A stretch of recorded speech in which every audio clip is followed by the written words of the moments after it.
Hello friends, first of all നിങ്ങൾ ഈ video പൂർണ്ണമായും സ്കിപ്പ് ചെയ്യാതെ കാണാൻ ശ്രമിച്ചാൽ തീർച്ചയായും ബ്ലാസ്റ്റേഴ്സിലെ മിക്കായൽ സ്റ്റേറയുടെ ഒരു ബേസിക് ആയ ഒരു ടാക്റ്റിക്കൽ ഐഡിയ നിങ്ങൾക്ക് ലഭിക്കുന്ന ഉറപ്പ് വരുന്നു. സോ എല്ലാവരും വീഡിയോ സ്കിപ്പ് ചെയ്യാതെ പൂർണ്ണമായും കാണാൻ ശ്രമിക്കുക. ഇപ്പോൾ ഡിസ്കഷനിലേക്ക് വന്നാൽ, ഡ്യൂറൻ കപ്പിൽ ബ്ലാസ്റ്റേഴ്സ് 8 ഉപയോഗത്തിന് മുമ്പേ തടുത്തെങ്കിലും പേഴ്സണലി ബ്ലാസ്റ്റേഴ്സ് അടിച്ച 8 ഗോളിനും എനിക്ക് വലിയ ആവശ്യം തോന്നിയില്ല. കാരണം അത്തരത്തിലൊരു മുംബൈക്കെതിരെ അല്ലേ ബ്ലാസ്റ്റേഴ്സ് 8 ഗോളും സ്കോർ ചെയ്തിട്ടുള്ളത്. മുംബൈയുടെ റിസർവ് ടീം എന്ന് പറയുന്നതിനേക്കാൾ കൂടുതൽ ഒരു 17 തൊട്ട് 19 വയസ്സ് വരെയുള്ള മുംബൈയുടെ കുറേ കിഡ്സിനെതിരെയാണ് ബ്ലാസ്റ്റേഴ്സിൻ്റെ ഫുൾ സ്ട്രെങ്ത് സ്ക്വാഡ് ഡ്യൂറൻ കപ്പിൽ കളത്തിലിറങ്ങിയത്. മുംബൈയുടെ ഗോൾ കീപ്പറായി ഇറങ്ങിയ ശൗരി ശർമ്മയുടെ ഏജ് നിങ്ങൾക്ക് മനസ്സിലായിട്ടുണ്ടെങ്കിൽ കമൻറ്റ് ബോക്സിൽ കമൻറ്റ് ചെയ്യുക.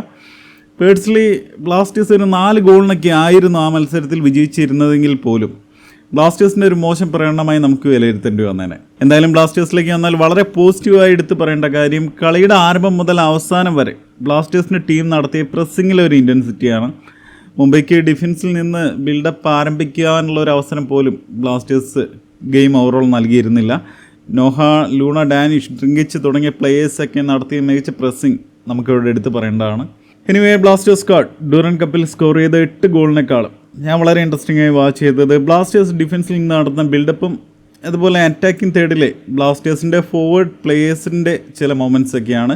അതുകൊണ്ട് തന്നെ നമ്മൾ ഇന്നിവിടെ ഡ്യൂറൻ കപ്പിലെയും അതുപോലെ തായ്ലാൻഡ് ടൂറിലെയും ബ്ലാസ്റ്റേഴ്സ് ടീമിൻ്റെ ഓവറോൾ പ്രകടനം വിലയിരുത്തി മിക്കായൽ സ്റ്റേറയുടെ ബ്ലാസ്റ്റേഴ്സിൻ്റെ ബേസിക് ആയ ഒരു ടാക്ടിക്സിനെ കുറിച്ചാണ് നമ്മൾ ഇന്നിവിടെ ഡിസ്കസ് ചെയ്യാൻ പോകുന്നത്.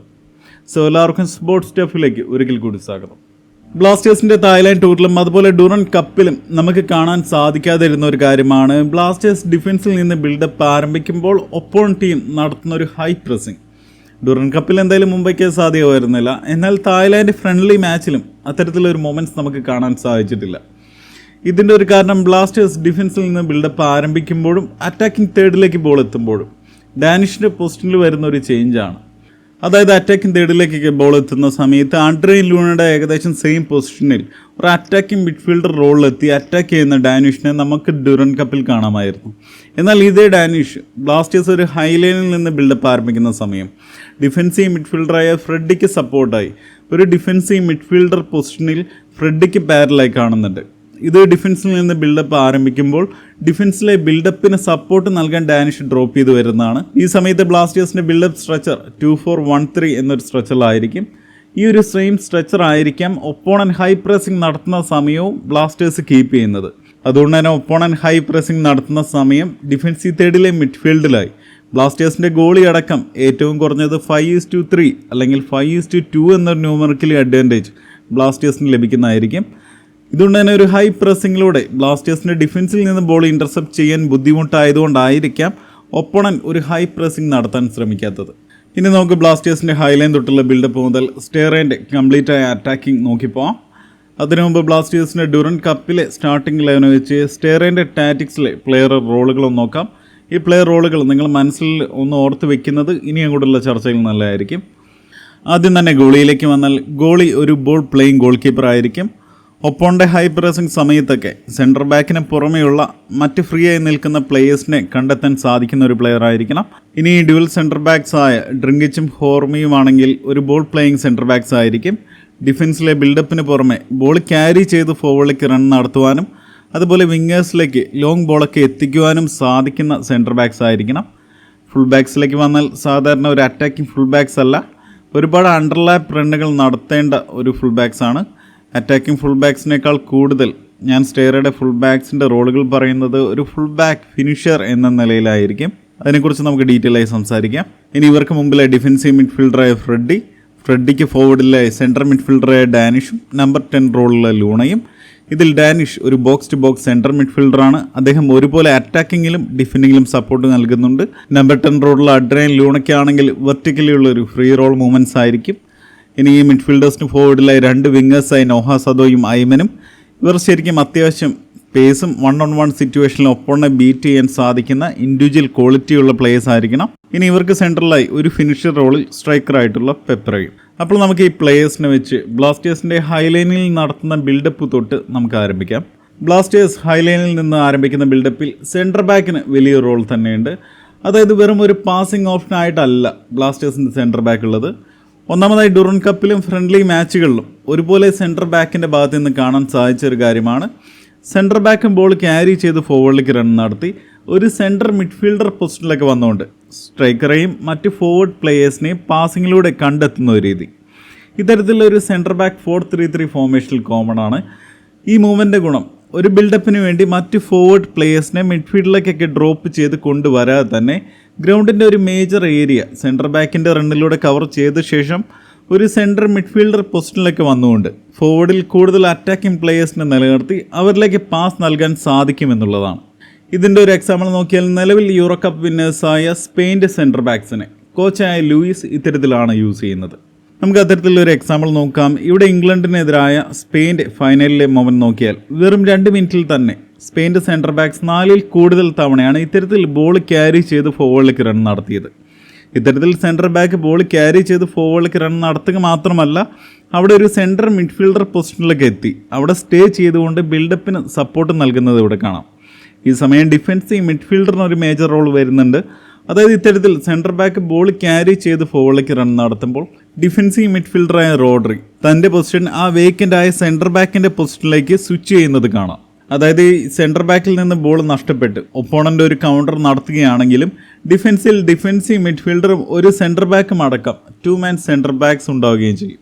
ബ്ലാസ്റ്റേഴ്സിൻ്റെ ഫ്രണ്ട്ലി മാച്ചിൽ സെൻറ്റർ ബാക്കായ ഹോർമി ഡിഫൻസിൽ നിന്ന് ബോൾ ക്യാരി ചെയ്ത് ഫോർവേഡിലേക്ക് റൺ നടത്തുമ്പോൾ ഡിഫൻസീവ് മിഡ്ഫീൽഡറായ അസർ ഒരു സെൻറ്റർ ബാക്ക് പോസ്റ്റിലേക്ക് ചേഞ്ച് ആവുന്നത് നിങ്ങൾക്കിവിടെ കാണാം. അടുത്തായി ഈ സെൻറ്റർ ബാക്ക് തന്നെ വിങ്ങിലേക്ക് നൽകുന്ന ലോങ് ബോളിൻ്റെ ഒത്തിരി മൊമെൻറ്റ്സും സ്റ്റേറയുടെ ബ്ലാസ്റ്റേഴ്സിൽ കാണാൻ സാധിക്കുന്നുണ്ട്. പ്രധാനമായി നോഹ സദോയിലേക്കാണ് ഇത്തരത്തിലുള്ള ലോങ് ബോൾ സെൻറ്റർ ബാക്സ് എത്തിക്കാൻ നോക്കുന്നത്. ഇതും നമ്മൾ സെൻറ്റർ ബാക്ക് ബോൾ ക്യാരി ചെയ്ത് ഫോർവേഡിലേക്ക് റൺ നടത്തുമ്പോഴുള്ള സെയിം എഫക്റ്റ് തന്നെയാണ്. ഒരു ബിൽഡപ്പിന് വേണ്ടി മറ്റ് പ്ലേയേഴ്സിനെ ഡ്രോപ്പ് ചെയ്ത് കൊണ്ടുവരാതെ തന്നെ കൂടുതൽ പ്ലേയേഴ്സിനെ ഫോർവേഡിൽ തന്നെ നിലനിർത്തി ഡിഫൻസിലെ ബിൽഡപ്പിൽ നിന്നും അറ്റാക്കിംഗ് തേർഡിലേക്കുള്ള വളരെ ക്വിക്കായ ഒരു അറ്റാക്കിംഗ് ചേഞ്ചാണ് ഇവിടെ നടക്കുന്നത്.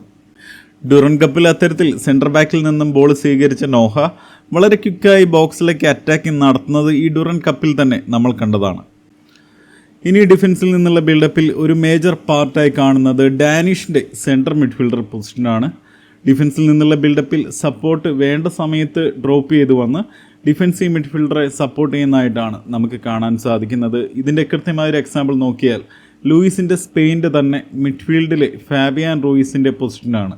നമുക്കിവിടെ ഫാബിയാൻ റൂയിസ് സ്പെയിൻ്റെ മിഡ്ഫീൽഡ് ഏരിയയിൽ കൃത്യമായൊരു മൂവ്മെൻറ്റ് നടത്തിയ ഇറ്റലിക്കെതിരായ ഗ്രൂപ്പ് ഘട്ട മത്സരത്തിലെ സ്പെയിൻ്റെ അവറേജ് പൊസിഷൻ എടുത്ത് നോക്കിയാൽ നമ്പർ 10 റോളിൽ ഇറങ്ങിയ പെഡ്രി കൃത്യമായി വെർട്ടിക്കലി മൂവ്മെൻറ്റ് നടത്തി ബിൽഡപ്പിനും അറ്റാക്കിങ്ങിനും സപ്പോർട്ട് നൽകിയിരിക്കുന്ന കാണാം. അതുപോലെ നമ്പർ 8 ആയിട്ടുള്ള ഫാബിയാൻ റൂയിസിലേക്ക് വന്നാൽ സ്പെയിൻ്റെ കൂടുതൽ ബിൽഡപ്പ് നടക്കുന്ന ഗ്രൗണ്ടിൻ്റെ ലെഫ്റ്റ് മിഡ്ഫീൽഡ് ഏരിയയിൽ അപ്പ് ആൻഡ് ഡൗൺ മൂവ്മെൻറ്റ് നടത്തി ഡിഫൻഡിങ്ങിനും ബിൽഡപ്പിനും സപ്പോർട്ട് നൽകിയിരിക്കുന്ന കാണാം. അതേസമയം ഡിഫൻസീവ് മിഡ്ഫീൽഡറായ റോഡ്രിയിലേക്ക് വന്നാൽ ഡിഫൻസിലും അതുപോലെ ഗ്രൗണ്ടിൻ്റെ മിഡ്ഫീൽഡിലൊക്കെ കൂടുതൽ അവറേജ് പൊസിഷനും കാണാം. റോഡ്രീൻ്റെ അവറേജ് പൊസിഷൻ ഫോർവേഡിൽ കുറച്ച് അധികമായി ഇവിടെ കാണുന്നത് ഇറ്റലി ഈ മാച്ചിൽ വളരെ മോശം പ്രകടനമായതുകൊണ്ട് തന്നെ സ്പെയിന് കൂടുതൽ പൊസിഷൻ നിലനിർത്തി മേച്ച് അറ്റാക്ക് നടത്താൻ സാധിച്ചത് കൊണ്ടാണ്. ഈ സെയിം അഡ്വാൻറ്റേജ് തന്നെയാണ് മുംബൈക്കെതിരെ ബ്ലാസ്റ്റേഴ്സിനും ഡ്യൂറൻ കപ്പിൽ ലഭിച്ചത്. ഡിഫൻസീവ് മിഡ്ഫീൽഡറായ ഫ്രെഡി ഡാനിഷിൻ്റെ കൂടെ ഫോർവേഡിലേക്ക് പുഷ് ചെയ്തുകൊണ്ട് പാരലൈൻ മിഡ്ഫീൽഡിൽ നിന്ന് അഡ്രിയൻ ലൂണയ്ക്ക് കുറേ കൂടി അറ്റാക്കിങ്ങിലേക്ക് വിടുന്ന മൊമെൻറ്റ്സ് ഡ്യൂറൻ കപ്പിൽ നമ്മൾ കണ്ടിരുന്നു. പ്രധാന മത്സരത്തിലേക്ക് വരുമ്പോൾ തീർച്ചയായും ഫ്രെഡിക്ക് ഇത്തരത്തിലൊരു ഫ്രീഡം ലഭിക്കില്ല. ഇനിയാണ് സ്റ്റേറയുടെ ഒരു കീ ടാറ്റിക്സിലേക്ക് നമ്മൾ കിടക്കുന്നത്. ഇതുവരെ നമ്മൾ ഡിസ്കസ് ചെയ്ത എല്ലാം 4-3-3 ഫോർമേഷനിൽ യൂസ് ചെയ്യുന്ന സ്റ്റേറ അടക്കമുള്ള കോച്ചസ്മാരിൽ കോമൺ ആയി കാണുന്ന ഫാക്ടേഴ്സാണ്. ഇവിടെ സ്റ്റേറ അവരിൽ നിന്നെല്ലാം വ്യത്യസ്തനാവുന്നത് സ്റ്റേറ തൻ്റെ ഫുൾ ബാക്സുകളെ യൂസ് ചെയ്യുന്ന രീതി കൊണ്ടാണ്. സാധാരണ 4-3-3 ഫോർമേഷനിൽ ഒരു അറ്റാക്കിംഗ് ഫുൾ ബാക്സ് കൂടുതലും വിങ്ങിലൂടെ ഓവർലാപ്പ് റണ്ണുകൾ നടത്തുകയാണ് ചെയ്യാറ്.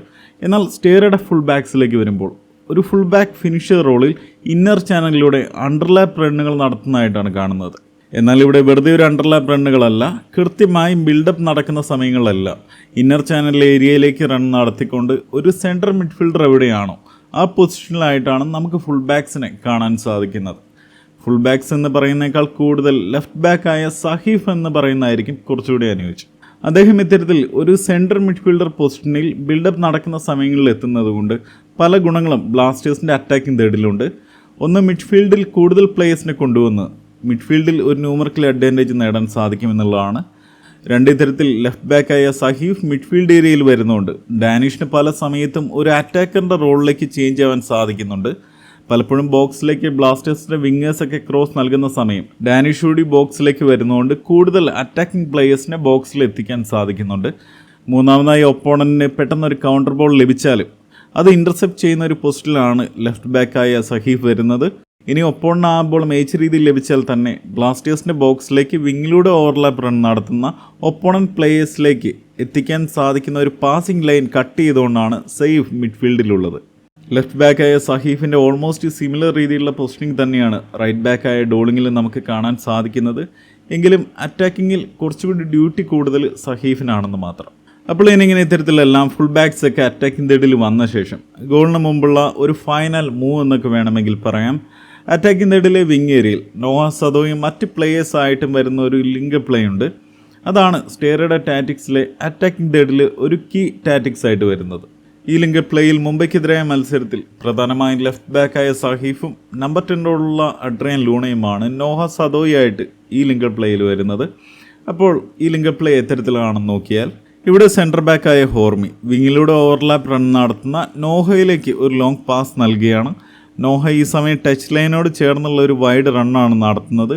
ഇത്തരത്തിൽ റൺ നടത്തുന്നതുകൊണ്ട് തന്നെ ഒപ്പോണൻ്റെ ഫുൾ ബാക്ക് ആയിരിക്കും നോയെ മാർക്ക് ചെയ്തുകൊണ്ട് ഡിഫെൻഡ് ചെയ്യാൻ വരുന്നത്. ഈ സമയം ഒപ്പോണൻ്റെ ഫുൾ ബാക്കിനും സെൻറ്റർ ബാക്കിനും ഇടയിൽ സ്പേസ് ക്രിയേറ്റ് ചെയ്യപ്പെടുന്നു. ഇവിടെ രണ്ട് ഒപ്പോണന്റ് ഡിഫൻഡേഴ്സിനും ഇടയിൽ ഇന്നർ ചാനലായി ക്രിയേറ്റ് ചെയ്യപ്പെട്ട ഈ സ്പേസിലൂടെയാണ് Adrian Luna defensive line break ചെയ്ത് ഫോർവേഡിലേക്ക് റൺ നടത്തുന്നത്. സദോ ഡിഫൻസീവ് ലൈൻ ബ്രേക്ക് ചെയ്ത് ഫോർവേഡിലേക്ക് റൺ നടത്തുന്ന ലൂണയിലേക്ക് ഒരു ത്രൂ ബോൾ നൽകുന്നു. ഈ ത്രൂ ബോൾ പിക്ക് ചെയ്ത് ഫോർവേഡിലേക്ക് റൺ നടത്തുന്ന ലൂണയ്ക്ക് 3 ഓപ്ഷനാണ് ഇവിടെ ലഭിക്കുന്നത്. ഒന്ന് വളരെ ക്വിക്കായ ഒരു ഷോർട്ട് ക്രോസ് ബോക്സിലുള്ള സ്ട്രൈക്കറായ പെപ്പറയിലേക്ക് നൽകാം. 2 ഡയറക്റ്റായ ഒരു ഷോട്ട് ബോക്സിലേക്ക് എടുക്കാൻ സാധിക്കും. 3 ലൂണയിലേക്ക് പാസ് നൽകിയ ശേഷം തൻ്റെ പിറകിലൂടെ കട്ട് ഇൻസൈഡ് ചെയ്ത് ബോക്സിലേക്ക് റൺ നടത്തുന്ന നോഹയിലേക്ക് ഒരു കട്ട് ബാക്ക് പാസ് നൽകുക. ഇത്തരത്തിൽ കട്ട് ബാക്ക് പാസ് കൃത്യമായി പിക്ക് ചെയ്യുന്ന നോഹയ്ക്ക് ഡയറക്റ്റായി ബോക്സിലേക്ക് ഷൂട്ട് ചെയ്യുവാനോ അല്ലെങ്കിൽ ബോക്സിന് വെളിയിൽ ഒരു ഷൂട്ടിംഗ് പൊസിഷനിലുള്ള പ്ലേയേഴ്സിലേക്ക് പാസ് നൽകുവാനോ അല്ലെങ്കിൽ സെക്കൻഡ് പോസ്റ്റിലേക്ക് റൺ ചെയ്തെത്തുന്ന പ്ലേയേഴ്സിലേക്ക് ക്രോസ് നൽകുവാനോ സാധിക്കും. അപ്പോൾ ഈ സെയിം രീതിയിൽ ബ്ലാസ്റ്റേഴ്സ് വർക്ക് ചെയ്ത കുറച്ചധികം അറ്റാക്കിംഗ് മൊമെൻറ്റ്സ് നമുക്ക് നോക്കാം. ഇവിടെ വീണ്ടും ഇന്നർ ചാനൽ ലഭിച്ച സ്പേസിലൂടെ ലൂണ ഡിഫൻസ് ലൈൻ ബ്രേക്ക് ചെയ്ത് റൺ നടത്തുന്നു. നോഹ ലൂണയിലേക്ക് ത്രൂ പാസ് നൽകിയ ശേഷം കട്ട് ഇൻസൈഡ് ചെയ്ത് ലൂണയുടെ പുറകിലൂടെ റൺ നടത്തുന്നു.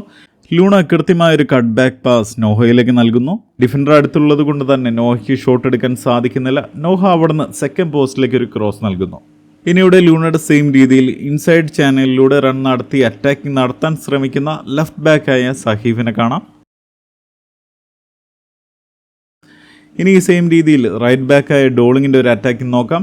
ഡോളിംഗ് പാസ് പെപ്പറയിലേക്ക് നൽകിയ ശേഷം ഇന്നർ ചാനലിൽ ഡിഫൻഡേഴ്സിൻ്റെ ഇടയിലൂടെ ഡിഫൻഡിങ് ലൈൻ ബ്രേക്ക് ചെയ്ത് റൺ നടത്തുന്നു.